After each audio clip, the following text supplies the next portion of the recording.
Bonjour à tous et à toutes, j'aimerais vous faire mention de la vision d'un puits. Lorsque Jésus fut au bord du puits, auprès de la Samaritaine, Jésus demanda de l'eau à boire à la Samaritaine pour engager une conversation. Mais par la suite, il fit mention d'une eau qui donnait la vie et par laquelle nous n'aurions plus jamais soif, spirituellement en réalité.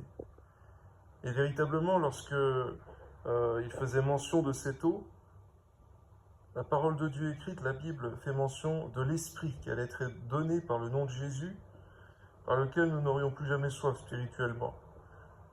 J'aimerais parler de la parole de Dieu écrite, la Bible, une fois de plus.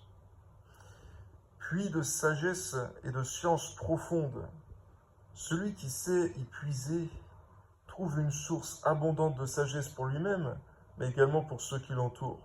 Salomon l'avait reçu de Dieu et l'avait compris. Il y a d'autres hommes également dans la parole de Dieu, d'autres femmes dans la parole de Dieu. On voit que dans la Bible, il est fait mention d'hommes et de femmes qui étaient instruits, nourris de cette sagesse de la parole de Dieu, sagesse divine.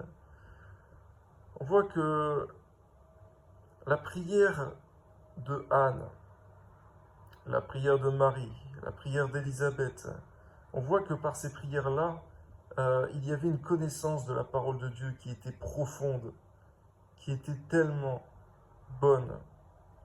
De la même manière, dans le livre de Job, on voit que le discours des 4 amis, chacun avait une sagesse profonde, une connaissance de la parole de Dieu qui nous échappe. Parfois, effectivement, dans Job, on voit que les amis n'avaient pas toujours de bons sentiments à l'égard de Job, et que Job parfois partait dans l'amertume.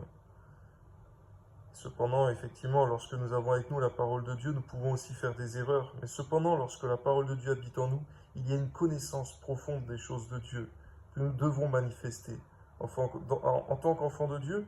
Et comme je l'avais déjà dit précédemment, il est du rôle du chrétien, comme du sacrificateur de l'Ancien Testament, de connaître la loi de Dieu, la parole de Dieu, les choses de Dieu, afin que lorsqu'on demande à notre bouche la parole de Dieu, nous puissions la donner, car elle sera en nous véritablement. Il y a un temps pour réviser, il y a un temps pour être évalué, il y a un temps pour manger la parole de Dieu, et il y a un temps pour la donner. Nous puissions pratiquer chacun de ces temps, afin d'être accomplis dans la parole de Dieu. Amen.